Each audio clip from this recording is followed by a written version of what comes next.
Festival Cinefute reúne magia, amor e paixão. O mundo inteiro unido em torno de um tema que é pura emoção.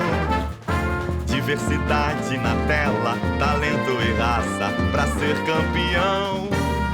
Num festival de imagens que fica pra sempre no meu coração. Oh, eu gosto pra caramba desse festival. Com cinema e futebol, minha vida é um carnaval. Eu gosto pra caramba desse festival.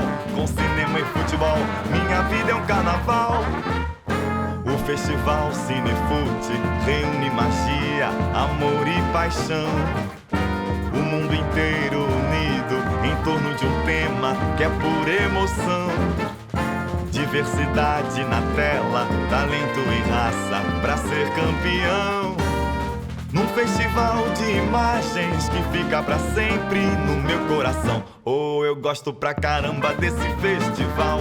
Com cinema e futebol, minha vida é um carnaval. Eu gosto pra caramba desse festival. Com cinema e futebol, minha vida é um carnaval.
Canal Brasil é... O Canal Brasil é fluente em cinema. Respira cinema. Transpira cinema. Pira cinema. É comédia premiada. Drama de sucesso. É um filme que você não encontrava em lugar nenhum. É lançamento imperdível. E o clássico que nunca cansa. O Canal Brasil é real. É documental. É aquilo que não querem te mostrar. Acho que você não consegue parar de ver. O Canal Brasil é tudo isso. Olá, sejam muito bem-vindos a este nosso encontro super especial de hoje. Na sua edição número 12, o Cinefute presta uma homenagem às torcidas, torcedoras e torcedores, os verdadeiros camisas 12, né? Que impulsionam seus clubes e dão prova da sua paixão em vários momentos, em várias situações. E é uma grande honra poder homenagear no Cinefute 12 Júlia Moreira, do coletivo As Rosalinas, para honrar a saudosa Dulce Rosalina, Alice do Monte, da Brigada Alvirrubra, e Sérgio Cunha, o Serginho, um dos membros fundadores da Poli Gay, que infelizmente por um problema pessoal de última hora não vai poder estar aqui participando desse debate com a gente, mas reafirmamos aqui a homenagem ao Sérgio Cunha, um dos fundadores da Poli Gay também. E, claro, contar com a presença ilustre aqui do parceiro Irlan Simões na mediação dessa conversa, jornalista, pesquisador, autor do livro Cliente versus Rebeldes, Novas Culturas Torcedoras nas Arenas do Futebol Moderno, dentre outros inúmeros trabalhos desenvolvidos pelo Irlan. Bom, minha simples tarefa aqui é dar boas-vindas a vocês em nome do Cinefute, né, e a todo mundo que acompanha a gente aqui nesse encontro, e anunciar a nossa homenagem tripla de hoje, né, para o Serginho, para a Júlia e para a Alice, pela luta e pela resistência em prol da diversidade, da pluralidade e da democracia nas arquibancadas e fora delas. É uma honra prestar essa homenagem a vocês, e queria aqui nesse nosso aquecimento ouvi-las, ouvir um pouquinho a Júlia e a Alice. Júlia, começa por você. Boa noite. Boa noite, gente. Boa noite, Antônio, o pessoal que está acompanhando, Marcos também. Eu fico muito grata pelo convite. Acho que quando comecei nessa caminhada, né, nos coletivos, através do Vasco e tudo mais. Acho que eu não imaginei algum dia ter esse carinho, receber homenagens e tudo mais. E eu fico muito grata de ver que tudo aquilo que a gente plantou, a gente está colhendo. De ver também, não só por esse lado de reconhecimento, mas também de que a gente está conseguindo cumprir nosso propósito, né? Que era ter uma voz ativa no futebol, sendo mulher, conseguir o nosso espaço e conseguir falar de futebol de uma forma que seja gostosa, de uma forma que seja nossa e que a gente se sinta confortável também. Então, por isso, eu estou muito grata e espero que a gente tenha aqui uma boa noite. Obrigado a você, parabéns pelo trabalho, é sempre acompanhado por nós, a gente do Cinefute tem essa, digamos, essa pegada, né, esse posicionamento de estar ligado nas conexões com a sociedade, o trabalho de vocês é muito lindo, parabéns, viu? Eu vi um pouquinho, Alice, por favor, Alice. Oi, gente, boa noite a todos e a todas. Muito massa, repito as palavras de Júlia, muito massa estar aqui. E sim, é realmente muito gratificante a gente ver que, embora a gente reme contra essa maré, né, de construir um futebol mais popular, mais integrado para todo mundo, para as mulheres, para as pessoas LGBTs, a gente está remando contra isso. Infelizmente, ainda é um ambiente majoritariamente muito machista, mas é massa ver nesses momentos que a gente é reconhecida de alguma forma, sabe? Reconhecidos por construir esse espaço mais seguro, de uma forma mais confortável também. Agradecer muito pela homenagem. E é isso aí, vamos junto. A gente está em clube, somos clubistas de times diferentes, mas a gente está junto na mesma caminhada. Isso é que dá força para uns e outros. Parabéns, Alice. O trabalho que vocês levam aí na Antifa Alvirrubra é super interessante e super importante.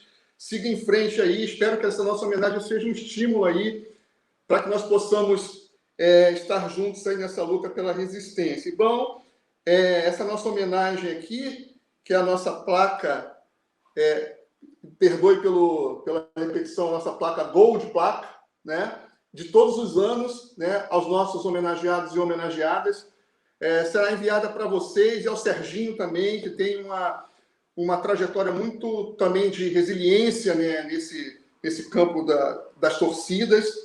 E eu agora, então, queria convidar aí o Irlan, né, para poder dar o pontapé inicial. Irlan, muito obrigado por ter aceitado o nosso convite. A bola agora está com você. E o nosso querido Lobo Mauro, né, está lá no VAR, né, controlando o tempo e o placar.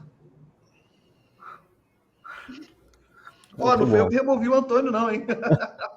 O VAR já começou brasileirando aí. Já começou. O VAR, pô, é só entrar o VAR que começa a avacalhar tudo, né? O Antônio caiu. O VAR tirou ele de campo. Mas pô, a gente pode dar prosseguimento. Assim que o Antônio voltar, eu recoloco ele em campo. Mas podemos conversar com você. E eu me retiro. Deixo só você agora, Irlan. Vai lá, beleza. Muito obrigado pela deixa aí. Salve, amigo do Cinefute. Prazer imenso estar aqui representando, né, mediando essa mesa, né? Tem esse papel tão representativo, falando de torcidas, que é o que realmente me encanta. Ainda, infelizmente, né, sem poder encontrar todo mundo, né? Antônio que está por aí, sempre encontra, Diogo, o pessoal do Cinefute, o pessoal que faz a produção, também o próprio Lobo Mauro, já nos batemos vários eventos aí sobre futebol, por conta da pandemia, né? Tem todas as motivações, e era exatamente no ano que eu homenagear a torcida, né? Que é o assunto que realmente me interessa no futebol. Eu costumo brincar que futebol é um esporte legal, maneiro mesmo é ver torcida, e hoje a gente teria um encontro sensacional de gerações, né? A gente ia contar aqui com gente que faz arquibancada, né? Claro, com a perspectiva mais avançada do que só estar ali torcendo, né? Com perspectivas de mudança, de transformação desse universo maravilhoso que é a arquibancada.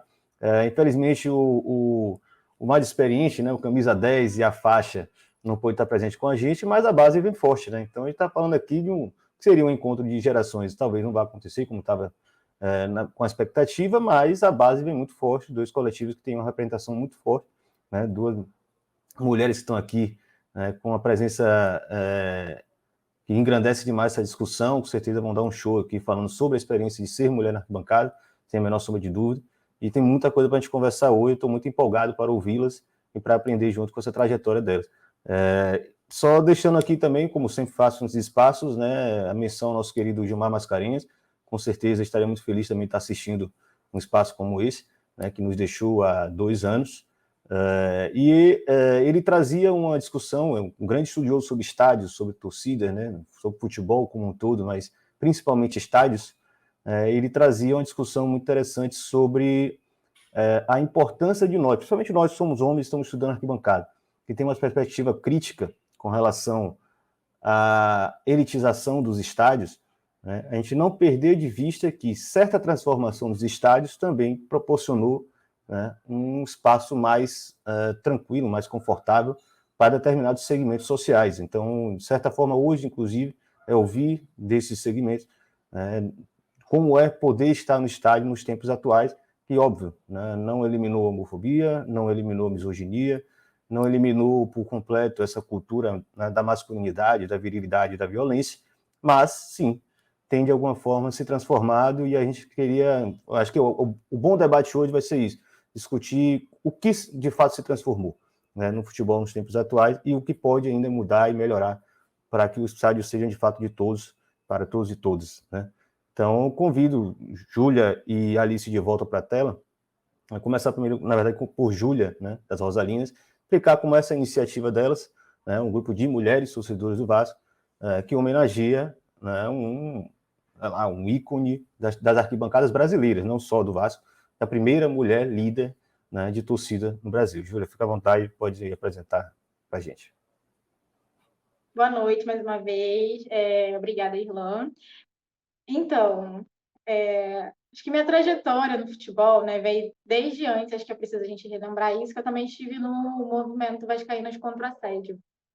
E aí, como se fosse uma linha do tempo, né, a gente primeiro vem ali tentando ganhar esse espaço dentro da torcida, porque o que acontece? Dulce Rosalina, a gente fala que ela correu para que pudéssemos andar, né, uma coisa que a gente...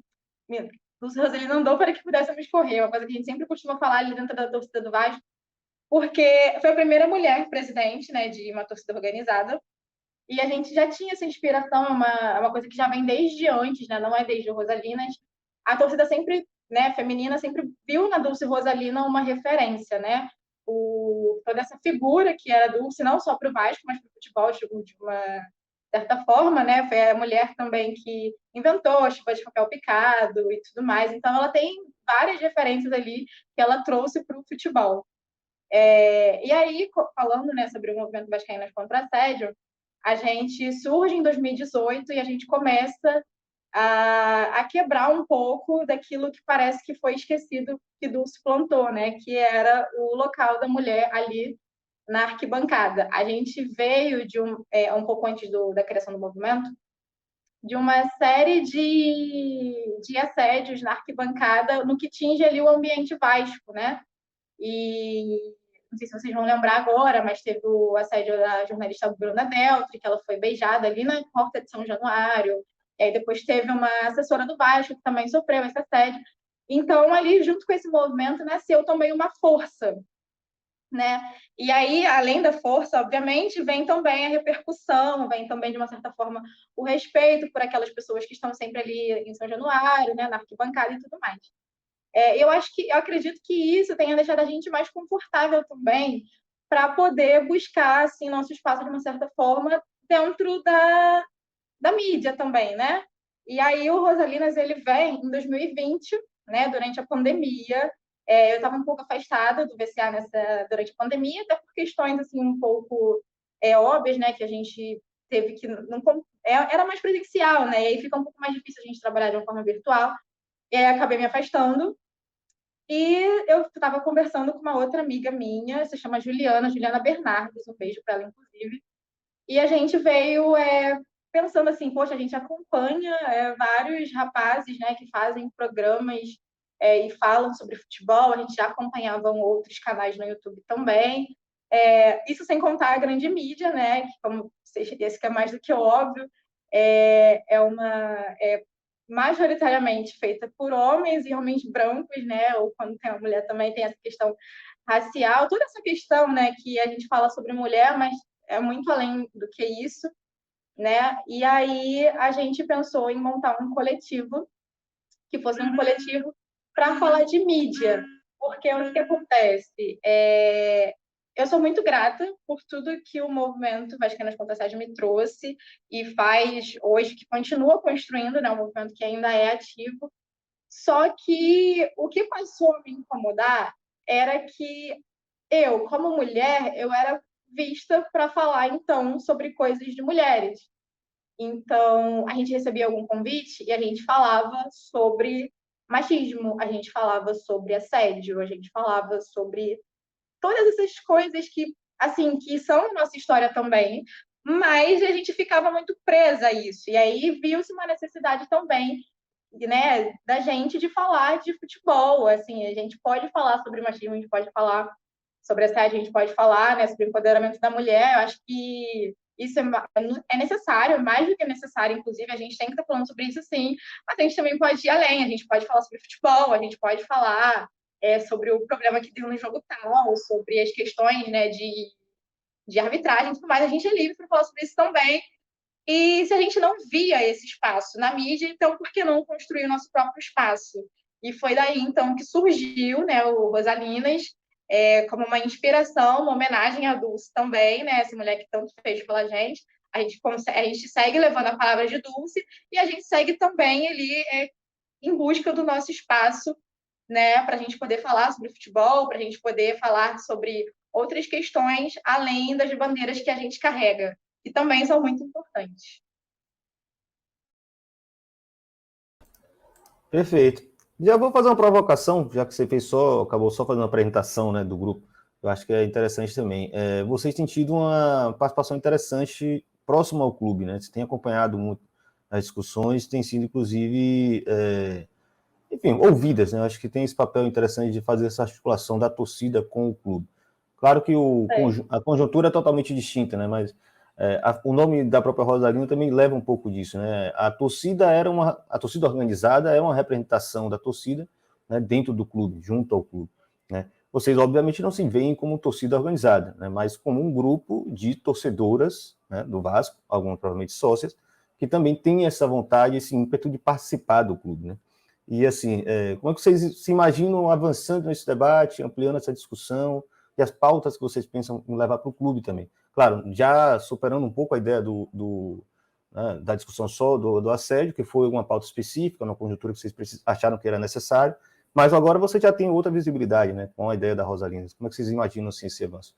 Exatamente. Eu acredito que o avanço das redes sociais e essa proximidade, né, dos torcedores mais ativos e ali as pessoas que estão também por trás do clube, né, pelo conselho, grupos políticos e tudo mais, isso tem aproximado bastante a gente nessas discussões, né, que é pertinente também ao nosso interesse, né, toda a questão da mulher, a questão racial e questão LGBTQIA+, também.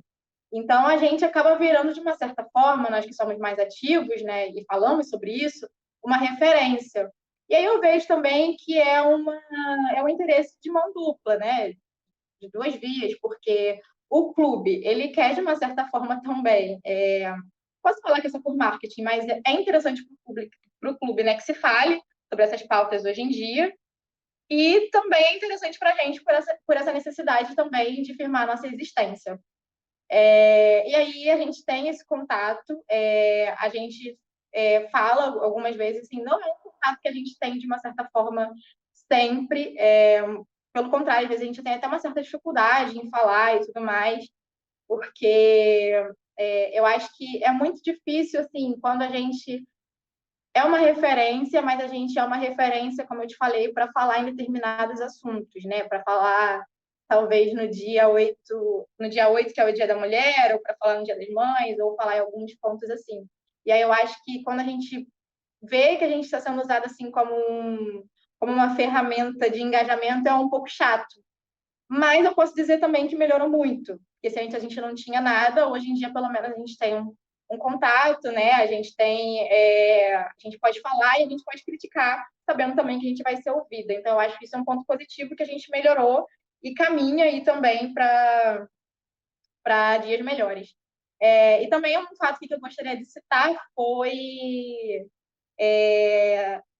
da carteirinha, né? A gente tem no nosso coletivo uma mulher trans E o Vasco viu uma das nossas lives, as pessoas engajaram, né, uma das nossas lives, da situação dela de não ter ainda uma carteirinha com nome social, e ela foi a primeira mulher, né, trans de vascaínas a ter o seu nome retificado com um nome social. Então eu acho que se não fosse pela visibilidade que a gente tem no Rosalina, se não fosse, né, por essa proximidade também que a gente tem com as pessoas que estão dentro do clube, isso teria sido um pouco mais difícil.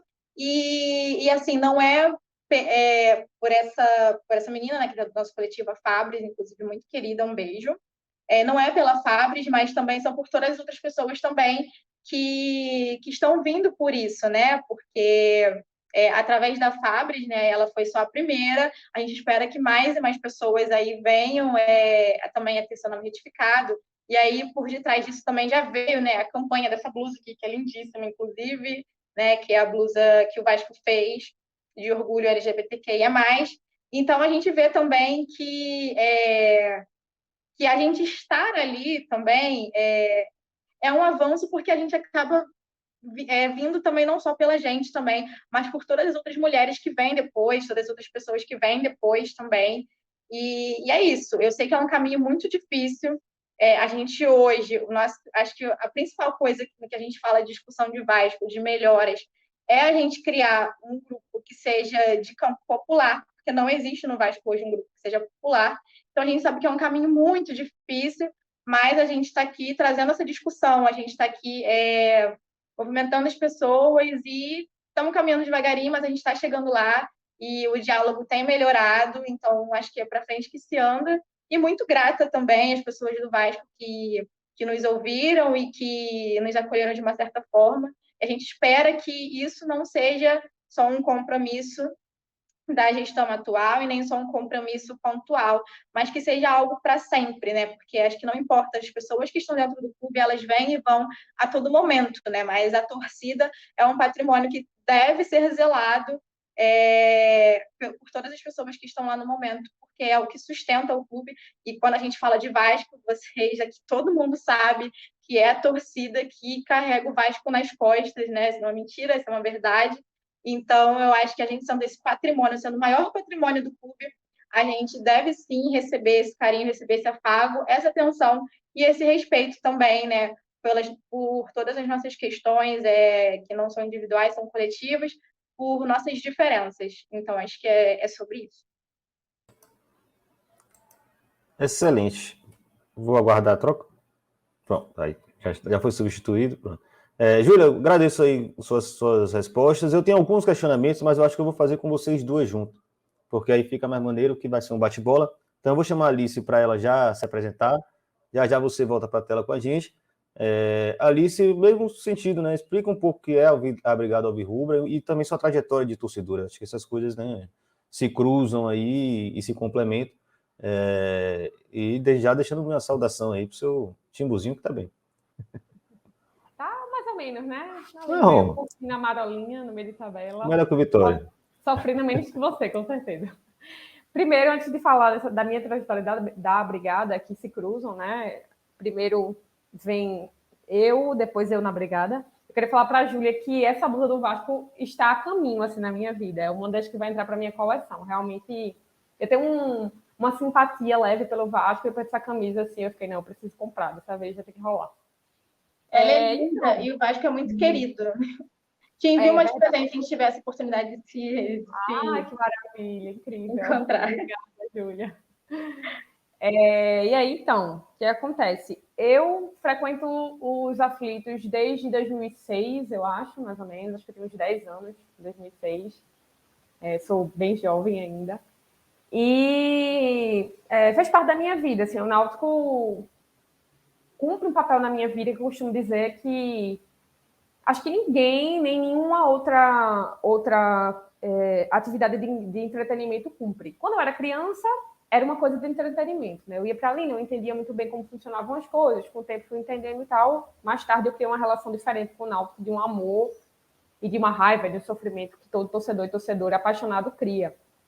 E aí, quando o Náutico foi para a Arena, Pernambuco, em 2013, as arenas da Copa estavam sendo construídas no Brasil, o Náutico cometeu o erro de aceitar esse consórcio com a Alderbrecht, e foi para a Arena. E aí coincidiu bastante de uma época que eu estava começando a me engajar um pouco mais politicamente e comecei a enxergar o estádio de futebol como um ambiente muito violento para mulher e pessoas LGBTs, né?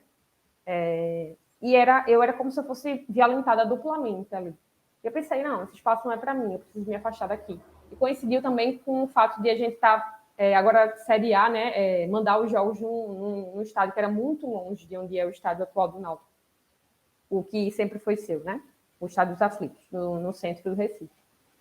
E aí eu me afastei durante 5 anos, 4, 5 anos mais ou menos, e foi quando eu conheci a Brigada Popular Alvirrubra, que é uma torcida fascista, mas carrega o popular também no nome, né? A gente tem esse viés de lutar por pautas antifascistas, claro, mas de tentar arrumar formas de transformar o Náutico num clube mais popular. O Náutico tem suas bases aí aristocráticas, né? O Náutico é o primeiro clube de Recife, um dos primeiros do Brasil, carregado com essa coisa racista muito forte. Inclusive, eu estou usando uma camisa do Náutico que é Vidas Negras Importa, que foi feita durante... Vidas Negras Importam, foi feita durante a pandemia, uma homenagem aí a todos os jogadores e torcedoras negros do Náutico, meio que como uma forma de retificar o que foi feito no passado do clube. E aí, voltando, é um clube baseado, né, subsidiado nessas práticas racistas durante muito tempo. Foi um dos últimos clubes do Brasil a aceitar jogadores negros. E a gente luta por isso, né, para transformar o Náutico um time um pouco mais popular, que é difícil, não só no Náutico, como no Brasil, do modo geral, né? A gente está discutindo aqui hoje sobre esses preços aí abusivos do jogo do Galo com, acho que é o Fluminense, que é para o Galo consagrar, né, o seu campeonato, o seu Brasileirão.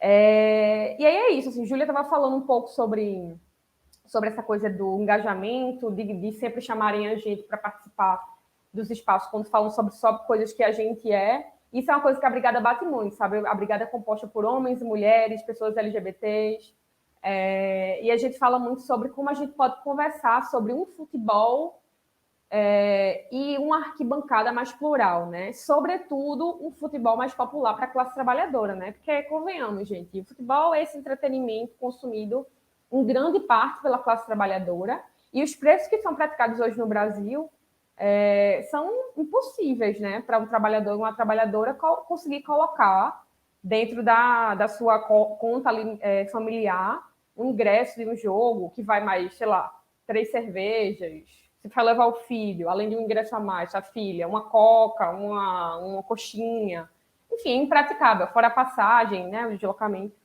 Então, acho que a Brigada esteve sempre presente nesses momentos, assim, de a gente pautar um clube mais popular. E a Júlia estava falando um pouco sobre como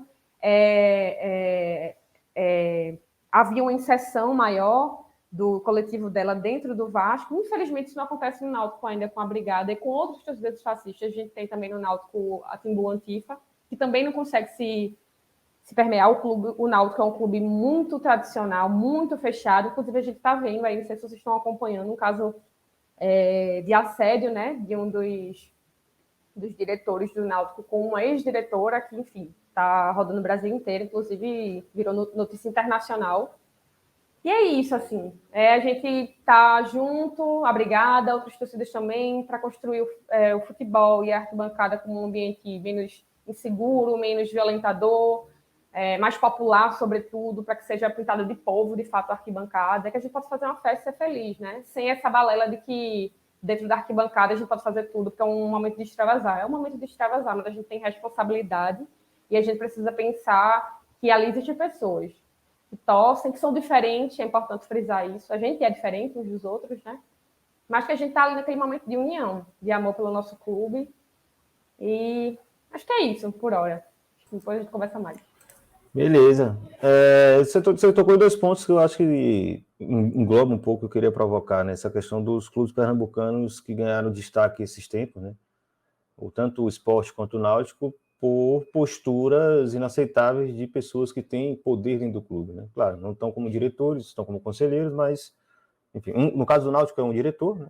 Mas a gente também teve o caso dessa camisa que você está usando, que conselheiros, né, tentaram barrar o uso dessa camisa. Tentaram não, conseguiram, né? Essa camisa não foi utilizada em jogo. Me confirma se foi isso mesmo. foi utilizada durante um tempo só de um jogo. Um Depois tempo foi no jogo, exato. Para você ver o absurdo que é, porque eles não aceitavam que o Náutico fizesse uma ação do tipo, né? E no esporte, a gente teve o caso recente da agressão de um conselheiro ao ex-BBB, né, Gil do Vigor, que é torcedor do esporte, foi convidado aí na ilha e rodaram um áudio, porque eu acho que ele não tem o menor pudor de falar aquilo que ele falou, dele agredindo o Gil do Vigor, falando que isso era uma vergonha para o esporte, né? O esporte não podia valorizar um torcedor famoso, carismático, querido no Brasil inteiro, só pelo fato dele ser LGBT, né? Uma mentalidade ridícula. E isso acabou redundando em outros problemas depois, né? A recusa do conselho em expulsá-lo ou de puni-lo, e depois um diretor que foi contratado para assumir uma diretoria de inclusão social, o nome que deram, acabou sendo agredido também, né, verbalmente, numa reunião do conselho. Tem coisas horríveis que aconteceram exatamente pelo que você falava, né? Os clubes são muito fechados, nossos clubes são muito fechados. E você, ao mesmo tempo, falou também dessa saída do Náutico, dessa escolha, né, de sair dos aflitos para jogar na Arena, que também é uma decisão tomada por pessoas que mal conhecem a sua torcida, né? Então, aí, queria jogar isso no seu colo aí, você comentar sobre essa questão. É ou não é, assim, muita distância do que é a própria torcida? É um desconhecimento total, né? Explica para o pessoal, assim, que não conhece, o que é a Arena Pernambuco, né? Onde é que está esse negócio, né? Pronto, a Arena Pernambuco é um dos estádios construídos para a Copa do Mundo 2014 no Brasil, aquele modelo de arena, aquela coisa igual, que parece um shopping. Em Pernambuco, muito parecido com vários outros estados do Brasil, muito longe da capital, né? Acho que a Arena Pernambuco fica a uns 20 quilômetros de Recife, não sei ao certo, mas algo em torno disso. E o Náutico é um clube, como eu falei, né, muito tradicional, no pior sentido possível, né, muito aristocrático, ligado muito ao bairro onde está. Acho que os clubes de Recife têm muito isso, né? Os clubes do Brasil também têm, mas eu falo com mais propriedade dos clubes de Recife. Os clubes são ligados muito à sua vizinhança. E o estado dos Aflitos, que é o estado do Náutico, localizado no bairro dos Aflitos, né? Que é um bairro da zona norte de Recife, de classe média alta.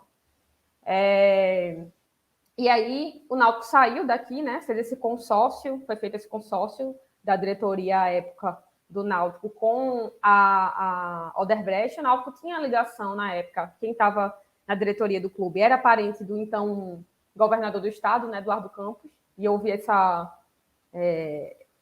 facilitação para que o Náutico fosse para lá, e isso afastou, assim, de uma forma absurda a torcida do estádio.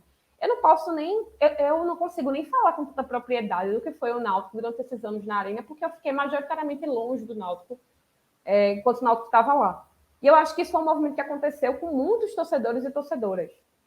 Muita gente concorda comigo e partilha, né, desse momento de distância do Náutico quando o Náutico foi para a Arena. Então, você mandar os jogos de uma Arena é você perder a sua identidade. A partir do momento que eu comecei a ir para a Arena, eu não sentia nenhuma identificação com aquele lugar. Todos os torcedores e torcedoras que eu conhecia também não. Então, era um campo neutro sempre. Era um lugar... Os Aflitos é muito conhecido, para quem não foi. Os Aflitos é muito conhecido, a gente chama de Caldeirão. E não é à toa. Os Aflitos a arquibancada é muito perto do campo de futebol. E hoje que a gente trocou o alambrado, antes era um alambrado daquele de ferro, né? Agora é um alambrado eu não sei nem falar, é um vidro temperado. Ele é mais baixo, então é muito mais fácil de você conseguir projetar o corpo para dentro do campo. Então é muito perto, assim. Pouca gente nos Aflitos, é um estádio pequeno, é um estádio daqueles modelos de estádio raiz, com um anel só. Então, é uma pressão absurda os times jogarem aqui. Acho que com 10 mil torcedores e torcedoras no estádio, já faz uma pressão absurda, assim. Enquanto na Arena, a gente tem quase uma capacidade para 50 mil pessoas. O Náutico não consegue. Nenhum clube de Recife, de Pernambuco, consegue colocar de forma corriqueira, assim, 45 mil pessoas no estádio, né? E como é muito grande, houve esse movimento do Náutico também apresentar um futebol um pouco menos virtuoso, naturalmente. Então é isso, assim, é uma falta de noção imensa, um desconhecimento gigantesco da torcida. Foi com o Náutico, mas qualquer outro clube de Recife que fosse para a Pernambuco ia sofrer essa mesma coisa. É um estádio super inacessível para você chegar lá de uma forma um pouco mais segura, e nem é de fato segura, tem que ser de carro. A partir de 10 horas da noite, 10h30, não existe mais condução para sair da Arena de Pernambuco, não existe mais metrô, não existe mais ônibus. Então, é um ambiente, assim, extremamente excludente. O modelo de arena em si já é, né? Aqui em Pernambuco, eu posso dizer com bastante prioridade, porque eu vivi isso na pele. É, assim, inviável. E, de fato, é uma falta de desconhecimento do torcedor e da torcedora pernambucana, não só do Alvirrubro e da Alvirrubra. Perfeito, Alice. Muito obrigado. A gente volta daqui a pouco com você também para, junto com Júlia, né, trazer alguns outros questionamentos que eu vi vocês duas, né, sobre essa relação de estádio, ser mulher em estádio, né, apesar de uma estar em Recife, outra no Rio de Janeiro, a coisa é muito parecida, né, os fenômenos são muito parecidos, e os problemas também. Então aí já a gente volta. Eu só vou aproveitar porque assim, a gente acabou tendo, né, o azar de não conseguir encaixar a agenda do Serginho, né, ele teve um problema, não pôde participar, mas acho que vale a pena a gente dar também uma certa atenção, aproveitar que já está nessa, né, oportunidade aqui. Talvez muitas pessoas que têm a oportunidade de assistir esse conteúdo não conheçam tão bem a história da Coliguei, e aí Lobo vai ser convidado aqui para fazer uma apresentação sobre a Coliguei, né, essa iniciativa virada dos anos 70 para os anos 80, de uma torcida LGBT, né? Naquela época nem se chamava LGBT, né? Só para ter uma ideia, né, de como é antigo, como é pioneiro, como é corajosa, né, a iniciativa da Coliguei na torcida do Grêmio de Porto Alegre. Mas lá, Lobo, vai aparecer aí, não? Aí. Vamos lá, gente. Conta para a galera aí que foi a Coliguei, essa iniciativa fantástica. Coliguei surgiu, imagina anos 70, né, Irlanda? Imagina os anos 70, ditadura, tinha até uma lei lá, né, de prender, contra aquela coisa, né, moralista que sempre tem, de prender a lei dos bons costumes, não pode ferir o moralismo, então prendia os homossexuais, não tinha LGBT, mas, né, a palavra, né, aí prendia. Mas aí o pessoal um camarada decidiu, nós vamos ter que criar essa torcida, e também um dos motivos que ele falou, é engraçado, que ele falou que a torcida do Grêmio é meio paradona, né? Vamos dar vida para essa torcida, vamos fazer acontecer. E eles... Aqui, bacana. E aí eles decidiram criar mas tinha algumas regras bacanas da Coliguei, que o criador é muito esperto. Ele falou o seguinte, ele foi até o presidente, que é o Dourado, né, se não me engano, do Grêmio, agora nem lembro se é Dourado, eu esqueci o nome dele, me corrija se for o caso. Eles falaram, não, nós estamos com uma proposta aqui, e o presidente, ok, anos 70, gente, deu ok, liberou um lugar lá, e eles decidiram, né, a Coliguei,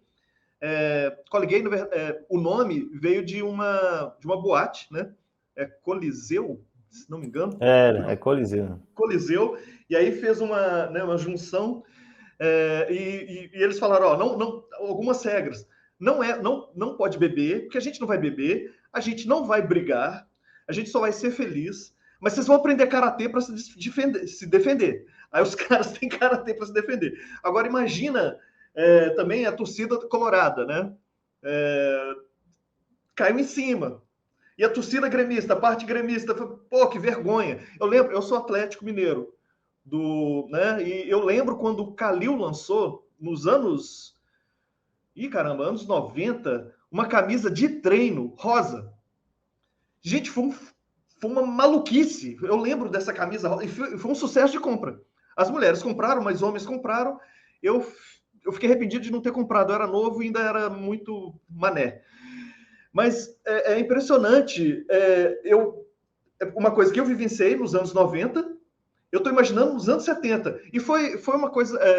foi muito rápido, né? A Coliguei, rápido no sentido assim, mas foi muito... Foi até 82, 83, 77, começou em 77. E foi até 82, 83. Mas foi muito farol para o mundo. Farol para o Grêmio, farol para o Brasil e farol para o mundo. É uma importância histórica, uma importância de agregação que é muito linda e que reverbera muito com... É uma pena que ele não está aqui, mas ia ter um diálogo... Ele aí, né? Ia ter um diálogo muito bacana com as nossas meninas aqui, com a Alice e com a Júlia. Ia ser muito interessante. E outra coisa que eu lembro também, que eu fui é porque a gente, né, a gente viveu essa época, eu particularmente, né? Eu lembro que o Atlético Mineiro, a torcida do Atlético, lançou a Galo Queer, que é uma pessoa lá e lançou a Galo Queer. Eu lembro que eu estava num movimento, que não era torcida, mas era um movimento do Atlético. Eu estava no grupo de Facebook, e aí esse pessoal começou a atacar a Galo Queer. E eu falei, gente, por que vocês estão atacando a Galo Queer? Assim, pelo menos, se for atacar, não usa o nome desse movimento, porque vocês estão me representando. Mas outra coisa, não tem que atacar, qual o problema? Aí falaram várias coisas, falaram até do escudo, que era arco-íris. E aí, assim, mas não tem nada a ver, porque tinha a Rasta Galo, que também tinha mudança do escudo, da Jamaica. Então você vê as coisas. Um cara meio que brigando comigo, se dois caras estiverem se beijando, como é que eu explico pro meu filho? Eu falei, pô, é fácil, né? É amor, né? O difícil é dois caras dando porrada um no outro. Então, essa coisa da Coli Gay foi a primeira torcida, assim, né, LGBT da história do Brasil. Eu acho, não sei se foi das... Agora eu fico até interessado se foi do mundo também. É difícil. É difícil saber difícil disso, afirmar. né? Mas, eu queria até aproveitar, Lobo, só que você fez uma menção, né, ao passado, né? E aí eu ia provocar essa questão, porque o próprio Serginho ele participou, né, ele foi entrevistado para esse trabalho, né? Pedi para o FIFO jogar a imagem na tela, para deixar como sugestão, né? Quem tem interesse, né, em conhecer mais, nossa querida Luísa Aguiar dos Anjos, né, conhecida de Lobo também, salvo engano, já participou de algumas coisas do Cinefoot, né, brilhante pesquisadora, estava no Rio Grande do Sul e foi estudar a Coli Gay, fez uma tese, né, essa é chamada aqui São Bichas, mas São Nossas, né, São Bichas, mas São Nossas, a diversidade da alegria, uma história da torcida Coli Gay, um trabalho fantástico, né, muito elogiado, né, tem sido muito utilizado como referência, então fica aí a sugestão, quem quiser conhecer bem, e lá tem a história não só da Coli Gay, né, tem a história de outras iniciativas, né, exatamente que vem muito pela influência da Coli Gay, essa ideia de ocupar as arquibancadas com essa identidade. Na época, não, repetindo, é tão antigo, né, e é tão pioneiro que nem existia o conceito LGBT ainda na época. Né, tinha outra terminologia. Inclusive, na imprensa, né, o termo utilizado era homossexualismo, né, que era exatamente para designar uma patologia. Só para ter uma ideia de como era corajosa e era, né, arrojada essa iniciativa, só para não deixar de fazer a missão e não perder a oportunidade também para mostrar para as pessoas nessa iniciativa fantástica da Coli Gay. Lobo, agradeço demais aí por sua disposição também, pela contribuição. Vou chamar, não sei se eu posso chamar as duas ao mesmo tempo, eu queria fazer uma pergunta casada para Alice e para a Júlia, né? E aí uma pode responder, pode ser Júlia, para a gente manter a sequência, né? Primeiro eu vou fazer uma, depois faço uma segunda pergunta. Primeiro provocando vocês o seguinte, como eu falei lá no começo, nessa questão da transformação dos estádios. A gente estuda estádios, essa questão da elitização, a Alice trouxe um exemplo muito bom do Náutico, e, por outro lado, a gente teve um discurso, né, que endossava a ideia de transformação das arenas, né, da arenização. É só esperar nossos camaradas fazer a substituição. Vamos lá, agora sim. Valeu, Marco. Que vinha esse discurso a reboque de que a arenização ou a elitização dos estádios, por outro lado, trouxe o benefício de tornar o ambiente mais seguro para, né, mulheres, para gays, para idosos, etc. E, assim, eu sou um torcedor de um clube de um estádio raiz, né? Vamos usar esse termo aqui para ser bem, para a galera entender fácil. Júlia também, né? Eu sou do Barradão, Júlia é de São Januário, Alice é dos Aflitos. Então, será que essa transformação não foi muito mais do ponto de vista do que está fora dos estádios do que necessariamente da estrutura dos estádios? Né? É a pergunta que eu deixo para a Júlia responder primeiro, depois a Alice volta para responder também. Falando, inclusive, no papel de vocês como mulheres. Claro, vocês são jovens, né? Mas conseguem ter perspectiva histórica também, sem dúvida. Certo. Eu acredito que esse processo de arenização ele veio de uma falsa promessa, uma falsa imagem de que seria por segurança. Eu acho que um exemplo muito claro disso, que eu tenho aqui mais próximo de mim, é até do meu próprio rival, né, o Flamengo, que joga no Maracanã, que é um estádio, né, totalmente ali moderno, né, bem equipado e tudo mais. E veio a reforma do Maracanã, né, onde o Flamengo joga, e com isso o preço dos ingressos, claro, justamente não estou falando que é só pela arena, mas também pela boa fase do time também acho que ajuda, mas acho que isso também contribuiu e o preço dos ingressos assim, deu um aumento absurdo. Hoje em dia é muito difícil para uma pessoa que não é sócio torcedora, que não tem condições de pagar, não conseguir comprar o ingresso para ir para o jogo. Né? E outro exemplo também que a gente tem aí é o do Palmeiras, também, que é a mesma situação. O Vasco e o Palmeiras eles têm uma certa amizade, né? E uma vez eu viajei para São Paulo para ver um jogo e eu estava conversando com um rapaz do Palmeiras, ele até de uma torcida organizada, e ele falou que já tinha muito tempo que ele não ia assistir o jogo dentro ali da Allianz. Ele ficava ali do lado de fora, no entorno, dava um determinado horário, ele tinha que sair, porque além da reforma ali do estádio, né, tem toda uma reforma pelo redor também. Então, fecham-se as ruas ao entorno, e se você não tiver o ingresso, você também não pode acessar aquela área. Então, eu entendo também como uma certa forma de limpeza, né, que você não pode acessar ali ao redor. E isso é uma questão que me preocupa também quando se discute toda essa reforma, né, que em São Januário. Agora a gente teve as eleições, né, no clube no ano passado, e isso foi algo que foi muito falado, que foi sobre esse processo de reforma, né, e toda essa mudança que queriam fazer, e foram apresentadas diversas propostas e tudo mais, e é uma coisa que me preocupa pelo alto investimento e todas essas questões, porque São Januário ele fica num lugar, não sei se todos conhecem, mas é um lugar bem, bem popular, fica na barreira do Vasco, né, uma comunidade aqui no Rio de Janeiro, uma favela. Então, eu fico pensando, uma das nossas principais discussões quando a gente fala sobre isso são sobre as pessoas que ficam ali no entorno do estádio também. Como é que você proíbe essas pessoas de andarem por ali, né, as ruas? Como é que você proíbe essas pessoas de estarem ali, torna o acesso mais difícil, sendo que a torcida tem justamente também uma origem mais popular, né, da Zona Norte e tudo mais.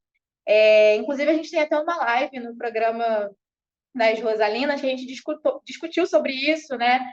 Que se chama, é uma live de vivências, eu discuti junto com o Marcelo David e o Davi, não, Marcelo Davi e o David, não esqueci o sobrenome dele agora, mas é o Derê, aqui, como a gente conhece aqui no Vasco, né, e tudo mais, e aí, é Davi Gomes, isso, lembrei aqui.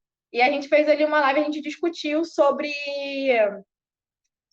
essas questões, né?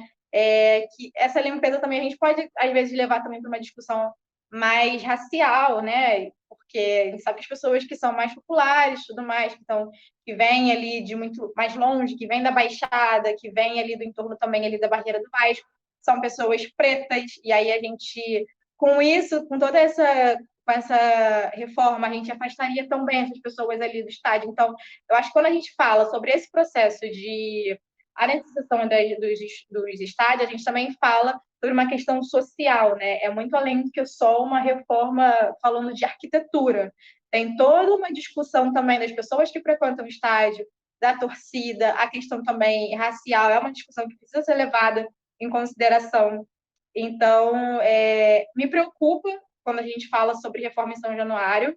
É uma coisa que acho que as pessoas podem ver em mim como uma resistência ou um medo à modernidade, mas acho que as pessoas, não vocês aqui, né, mas outras pessoas, né, falam, não, você é contra a reforma de São Januário, está caindo aos pedaços e tudo mais. Mas não é ser contra a reforma. Eu realmente acredito que tem que ser feita obras, até por questões de acessibilidade, né, a questão de banheiro, família também, que é uma coisa que a gente bate muito na tecla, já tem uns anos em São Januário. A questão também de acessibilidade para as pessoas que têm mobilidade reduzida é uma questão que deve ser levada em consideração também quando a gente fala de reformas de estádios. Então, eu acho que a gente tem que falar, sim, sobre reforma, mas a gente tem que falar sobre uma reforma que respeite não só o clube, né, porque é muito além do que o clube, mas que respeite a gente enquanto sociedade também, porque o futebol ele deve ser do povo para o povo, né? Então, como que você afasta toda essa camada dos espaços, né? E também é um momento de lazer, e aí a discussão se amplia assim, de uma forma enorme, né? Porque se a pessoa não tem esse momento de lazer, ela vai procurar outras formas de lazer, E aí, né, surge toda essa discussão também do que fazer com as pessoas que estão ali por detrás dos clubes e tudo mais. Então, acho que sobre arenização, esse é meu parecer. Eu sou tenho um pouco ali meus 2 pezinhos atrás.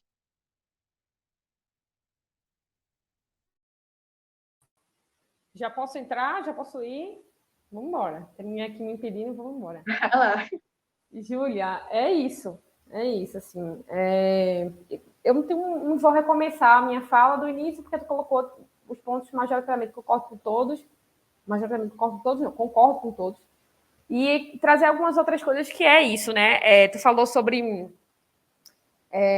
o afastamento de pessoas negras de dentro do futebol. É isso, a higienização, a arenização traz consigo a higienização daquele espaço. E as pessoas pobres do Brasil, não todas, mas a maioria, a gente sabe disso, são pessoas pretas. Então, se as pessoas pobres estão afastadas dos estádios, as pessoas pretas estão afastadas do estádio. Então, é uma limpeza étnica também. É uma limpeza de classe e é uma limpeza étnica, né? E é essa coisa do padrão FIFA, assim. Você transformar o futebol numa padronização mundial. Velho, a forma de torcer da gente aqui do Brasil, do latino-americano de um modo geral, não se compara de forma alguma, não se assemelha de nenhuma forma a forma como o europeu torce. De forma alguma. A gente fica assistindo alguns jogos da Champions aqui, que é o máximo que eu consigo assistir de futebol europeu. E eu fico vendo assim, a galera torcendo, parece que tá no teatro, né? Levantam, bate palma. Velho, a gente aqui num gol, num jogo importante, a gente se agarra com desconhecido, joga cerveja pra cima, todo mundo se abraça. Então, a forma da gente torcer não condiz com o modo do que é a arena. E, assim, isso eu estou trazendo para uma base cultural, para uma base econômica e social, é inconcebível. Afasta as pessoas que têm dinheiro. Esses grandes clubes europeus são clubes turísticos, né? A pessoa que vem para o Brasil, ela não vai procurar como uma alternativa turística ir para o jogo do Náutico e para o jogo do Vitória.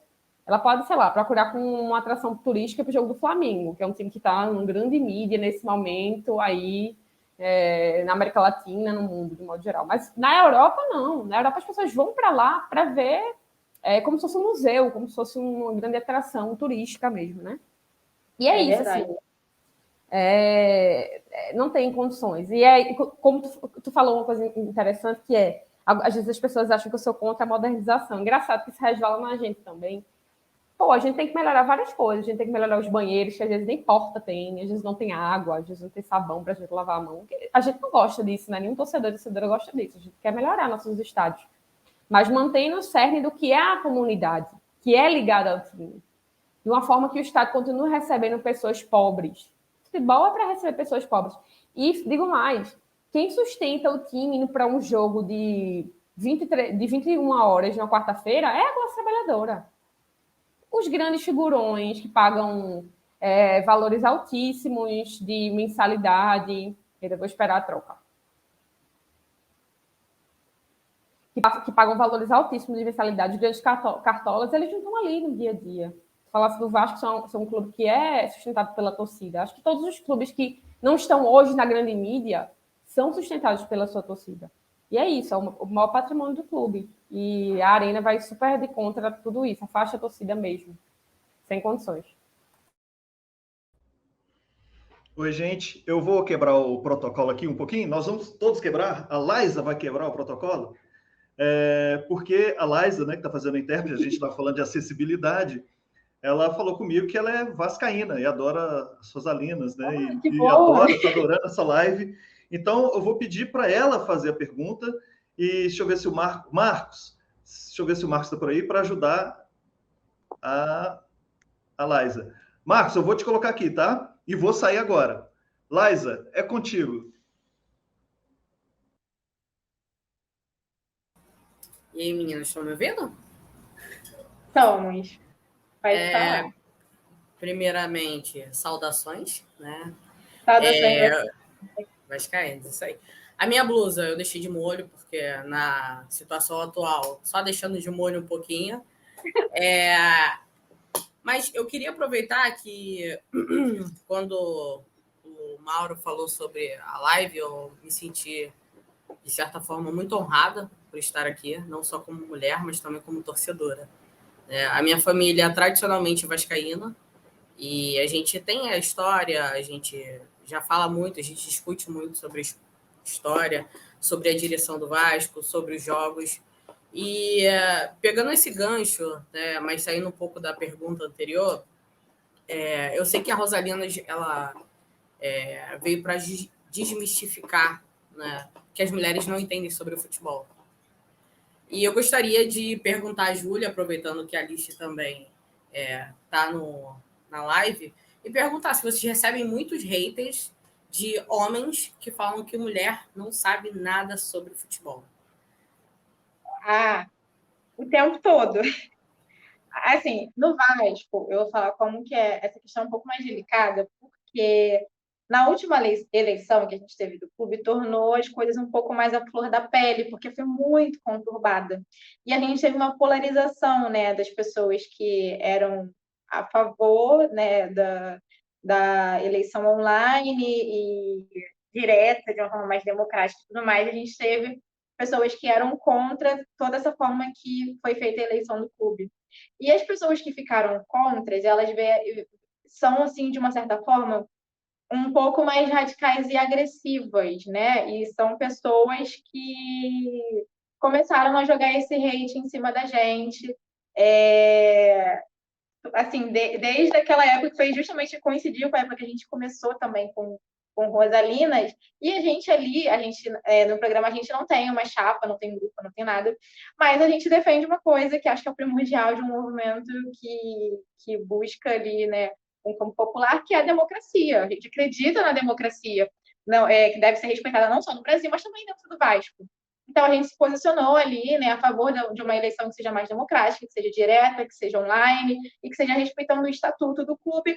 E com isso, a gente começou a receber muitos ataques, são ataques que perduram até hoje no nosso canal. Eles fazem um mutirão para dar dislikes nos nossos vídeos e vem ataques pessoais, ataques que chegam a machucar mesmo, né, que falam as nossas individualidades, sobre as questões LGBTQIA+, que falam de... Porque quando a gente...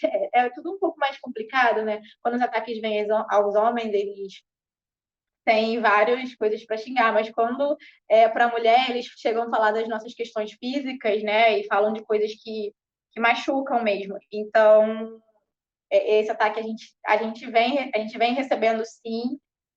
Acho que não de uma forma assim... que nos impede de estar continuando, né? A gente continua seguindo, a gente faz nossos programas, a gente continua falando de Vasco, né? Porque são essas coisas que vão nos parar. Mas, sabe, assim, eu gosto muito de comparar essa questão do Vasco com a questão do Brasil. Sabe quando a gente tem um grupo grande e que é tão chato e que o nosso grupo verde e amarelo aqui no país, eu acho que esse grupo lá do Vasco, eles são bem insistentes, eles têm um número muito grande. Então, às vezes, parece que a gente não faz nem cosquinha, assim, perto deles, mas ainda assim a nossa existência incomoda, né? O nosso simples fato de estar ali, né, existindo, falando de Vasco enquanto mulheres, acho que isso machuca o ego deles, e aí vem esse ataque. Mas, como eu falei, não é nada daquilo que nos impeça de continuar, de seguir, né? A gente continua tocando como dá, a gente silencia, a gente bloqueia, e é isso, vida que segue. No meu caso, Laisa, eu não faço parte de uma torcida feminina, é uma torcida mista, né? Homens e mulheres participam, mas obviamente que quando acontece algum evento específico, tem um acontecimento bem marcante, que marcou a brigada, que foi, a gente levou para um jogo do Campeonato Pernambucano uma faixa escrito: quem mandou matar Marielle? E a gente estendeu na arquibancada durante o jogo, bem na câmera daquela emissora grande aqui do Brasil. Então foi bem na cara, assim, eles não tiveram como não filmar. E passou, assim, o primeiro tempo inteiro essa faixa estendida. E depois que isso aconteceu, a gente foi bem ameaçado, assim. E, obviamente, as ameaças caíam muito mais sobre as mulheres do que sobre os homens, né? É mais fácil ameaçar as mulheres, porque para essa galera a gente é mais frágil. É verdade. Então a gente precisou passar um tempo, assim, meio que assistindo um jogo num lugar diferente onde a gente assistia, porque houveram bastante ameaças, sabe? E, enfim, é isso. Assim, eu acho que o papel dos caras foi primordial também, né? Porque é isso que a gente sempre fala. Quando você não faz parte de um grupo, você precisa perguntar e procurar saber o que é que você faz da melhor forma para ajudar aquilo ali. Então, com os homens é assim com as mulheres. Ó, não sinto o que você passa, não sei o que você passa, mas o que é que eu posso fazer para lhe ajudar da melhor forma possível? Então, eu acho que isso foi primordial, assim. E é isso. Corroboro com tudo que a Júlia disse. A gente está aí e vamos continuar, cada vez mais. A gente éramos muitas, eram menos do que somos hoje, há 10 anos atrás. Hoje a gente é bem mais, daqui a 10 anos a gente vai ser bem mais.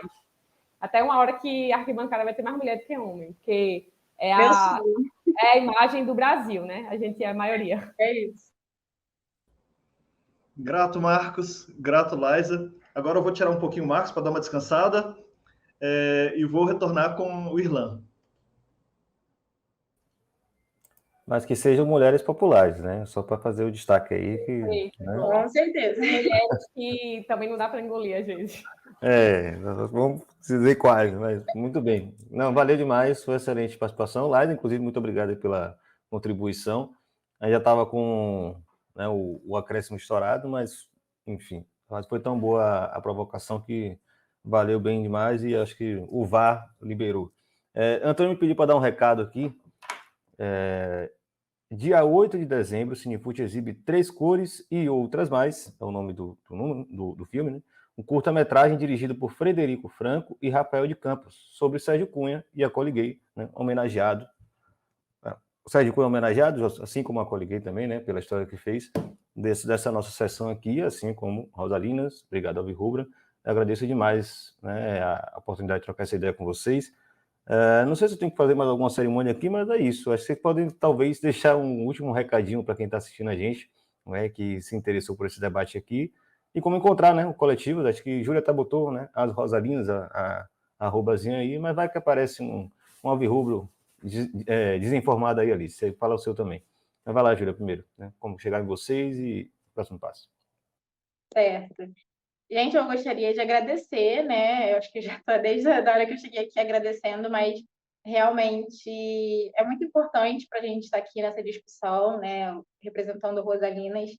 Eu queria lembrar um fato que em 2018, se eu não me engano, ou 2019, eu estive no Cinefute, eu recebi uma menção honrosa falando sobre Vasco, falando sobre mulheres, e foi muito emocionante. E retornar aqui hoje reafirma assim, de que estou na caminhada certa, de que é sobre isso, né?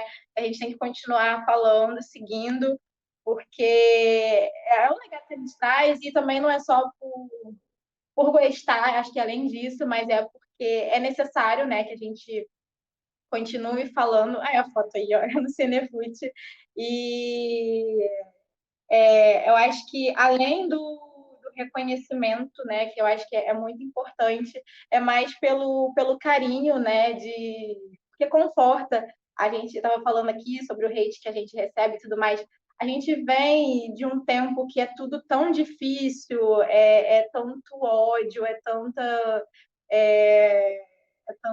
coisa ruim assim que nos serve de uma forma que tira um pouco da nossa esperança, e quando a gente vem de um reconhecimento, de alguém fala, nossa, o que você está fazendo é muito legal, acho que dá um conforto no coração, sabe?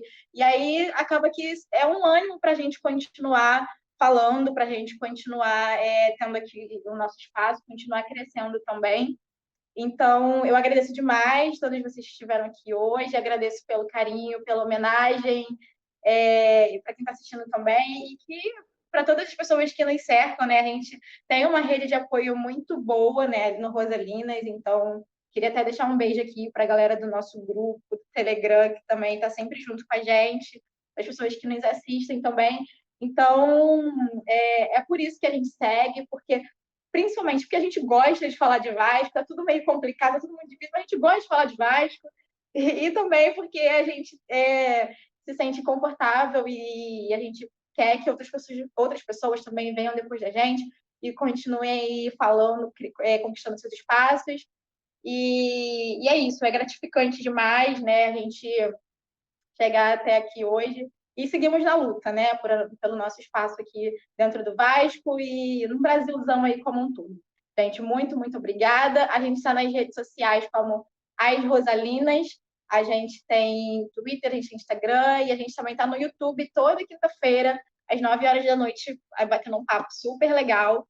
E é isso, um beijo para as meninas do canal também, que são super queridas e maravilhosas. Agora é com a Alice. Ah, outra coisa que eu esqueci aqui, a Alice falou da minha camisa, mas a sua também é muito linda, então a gente pode trocar essa figurinha aí depois. Fechado, 100%. Gente, muito obrigada. Também estou agradecendo desde o começo, que nem Júlia aí. Agradecer a presença de Júlia, massa dividir esse espaço com ela. Agradecer a Antônio, a Erlan, a Paula, a todo mundo aí dos bastidores, a Laisa. É isso, assim, a gente vive tempos difíceis, eu, especialmente, né, esse caso de assédio do Náutico tem mexido muito comigo, assim, nos últimos dias. Para quem não está sabendo, é importante que saiba, procurem no Google caso assédio Náutico, que vai aparecer com certeza. É uma coisa corriqueira, né, mas é uma violência tão grande contra nós, torcedoras, eu acho que de qualquer clube, mas sobretudo nós alvirrubras. Mas é importante quando a gente está nesses espaços, assim, com outras pessoas do Brasil, e ouvir vocês falarem e pensar, poxa, é isso, né? Eu estou aqui querendo uma coisa, lutando por uma coisa, a galera também está. É importante que a gente se fortaleça nos momentos de dificuldade. O Náutico ficou num cenário parecido com o do Vasco, esse ano na Série B, ensaiou uma subida, o Náutico de forma mais avassaladora, né? O Vasco um pouco menos, mas a gente está em cenários um pouco parecidos. Ano que vem, Série B novamente, vamos voltar para o estádio. Espero que com mais força, né? Espero que as vacinas, de fato, deem certo, como vem mostrando que estão dando. E é isso, assim. É difícil, mas é massa, renovador. Renova as energias estar aqui com vocês. E precisando encontrar a Brigada nas redes sociais, a gente está no Instagram, Brigada Alvirrubra, arroba Brigada Alvirrubra. A gente só está no Instagram, com um A só. E se tiver algum alvirrubra assistindo aí, não conhece a gente, quer colar com a gente lá nos jogos, manda uma DM pra gente lá no Instagram, que a gente se encontra, toma uma cerveja antes, conversa, e é isso aí. Maravilha! Alice, Júlia, até Laisa e Marcos também, pelo trabalho que ajudaram a gente aqui. Valeu demais pela oportunidade, pela troca, foi excelente nossa conversa. Só vou aproveitar esse finalzinho aqui para também fazer uma moção de repúdio à diretoria do Galo, até brinquei aqui com o Lobo que ia fazer isso, né, nos nossos bastidores aqui, que no momento onde a torcida do Galo está podendo, né, matar a seca de 50 anos sem ganhar um título nacional, eles vão praticar ingressos acima de R$140, né? Claro, com desconto para sócio, mas continua sendo quase R$100 o ingresso mais barato possível para o sócio que paga o plano mais caro. Né? Então, não deixar de registrar isso aqui, que também é parte da nossa conversa. Coincidentemente, é o Clube de Lobo contra o Clube de Antônio, né? Vão se enfrentar, é Galo contra Fluminense, e a gente está aqui trocando ideias sobre arquibancadas, sobre organizações de torcedores, né? Como mudar a nossa arquibancada, e não esquecer também, né, que parte disso, né, passa pelo combate a esse tipo de gente que controla nossos clubes, né? Porque é uma política completamente descabida para a realidade brasileira, em plena pandemia, todo mundo quebrado, todo mundo endividado, né? E no momento que o torcedor que carregou o Galo durante esses 50 anos de seca, claro, com pontuais felicidades no meio disso, né? O Galo também não passou o sofrimento que o meu Vitória passa, mas no momento que o torcedor pode, né, ter essa alegria, ele é obrigado a vender um rim para poder estar no estádio, e evidentemente ele não vai vender porque ele não é maluco, né? Então se torna um estádio sem a massa do Galo, e aí a gente deixa o nosso repúdio aqui, porque para não deixar passar, né? O Lobo, se quiser também dar uma porradinha aí na trupe, que vai dar um título, mas está fazendo esse tipo de crueldade, fica à vontade. Como é contra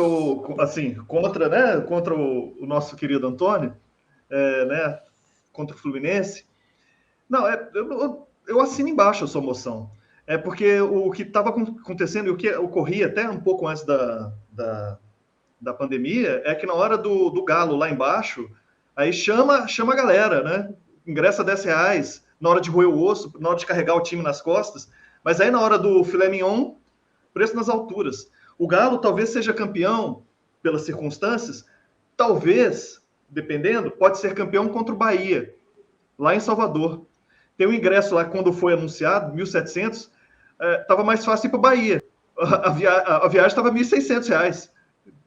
Eu não assisti nenhum jogo, só assisti o jogo contra o Flamengo, do lado do Flamengo, infelizmente, e o Galo perdeu aqui no Maracanã, mas era o único jogo que eu talvez vá. Então, eu estou pensando muito, porque eu moro aqui no Rio, né? Então, é o único jogo que eu talvez vá. Então, isso é muito complicado. A arena que vai estar sendo construída, quando surgiu, tem um projeto lá, que é um projeto... Ela não foi pensada para ser padrão FIFA. Ela foi pensada para ser para o torcedor. Isso é um alento. Mas, é claro, tem que pensar na prática também do ingresso. Acho que pode ser para todos. Assim, o ideal é ser para todos. Tem desde o cara da elite lá, tem o camarote, tem a cadeira cativa, fica lá do lado, tranquilo. E ela vai construir atrás do gol, em 2 lugares atrás do gol, é como se fosse aquela do Grêmio, sem cadeiras, né? Ficar em pé, torcer em pé. Aí seria popular. Mas o preço praticado tem que ser popular. Popular, assim, de acordo com as regras lá do... quanto que é o salário mínimo? O preço popular tem um percentual lá para ser popular, né? E o que vocês falaram é muito... acho que, assim, é estranho, porque talvez a gente mate a galinha dos ovos de ouro. A gente, enquanto pensamento de futebol. Porque assistir a um jogo é um ritual, né? O ritual de ir a campo. O ritual, por exemplo, meu tio ou meu vizinho pegava as criançadas e ia a campo. E aí eu sou doente pelo Galo por causa disso, desse ritual da família, essa coisa de agregação, quando eu penso no Galo, eu penso na minha família, eu penso nos meus amigos, eu penso desde quando eu tinha 7 anos e eu podia ir a campo. Agora você tem que... O moleque tem que ter sócio-torcedor, tem que ser o sócio-torcedor moleque, para você pagar uma quantia X e você tem que pagar mensalidade. Aí você vai levar um moleque, sendo que é mais fácil às vezes, sei lá, quem está falando no caso do Galo, mas vale para todos, tá lá, o cara lá de Governador Valadares ou do interior, é mais fácil, muito mais barato ele assistir um jogo da NBA. Tá no Twitter de graça, tá no Facebook de graça, ele vai ser torcedor da NBA, vai ter vários torcedores mineiros, torcedores do Los Angeles Lakers, e não vai saber de Cruzeiro, América e Atlético.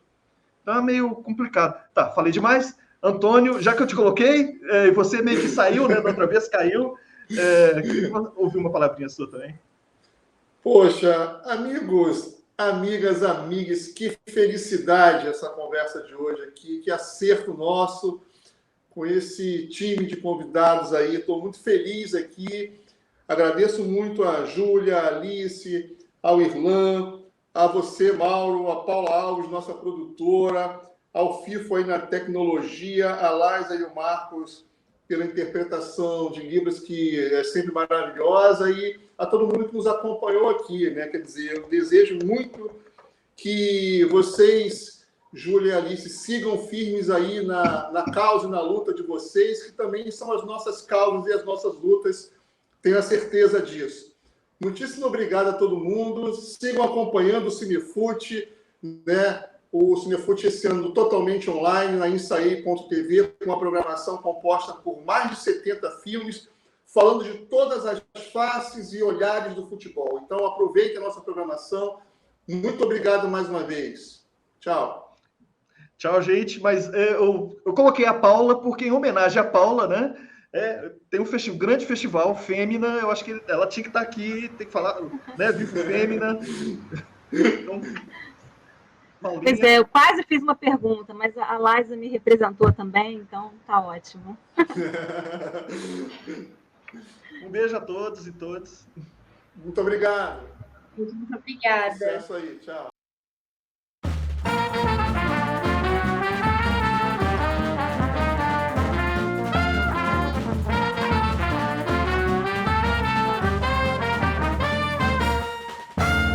O Festival Cinefute reúne magia, amor e paixão. O mundo inteiro unido em torno de um tema que é pura emoção. Diversidade na tela, talento e raça pra ser campeão. Num festival de imagens que fica pra sempre no meu coração. Oh, eu gosto pra caramba desse festival, com cinema e futebol, minha vida é um carnaval. Eu gosto pra caramba desse festival, com cinema e futebol, minha vida é um carnaval. O Festival Cinefute reúne magia, amor e paixão. O mundo inteiro unido em torno de um tema que é pura emoção. Diversidade na tela, talento e raça pra ser campeão. Num festival de imagens que fica pra sempre no meu coração. Oh, eu gosto pra caramba desse festival. Com cinema e futebol, minha vida é um carnaval. Eu gosto pra caramba desse festival. Com cinema e futebol, minha vida é um carnaval.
Canal Brasil é... O Canal Brasil é fluente em cinema. Respira cinema. Transpira cinema. Pira cinema.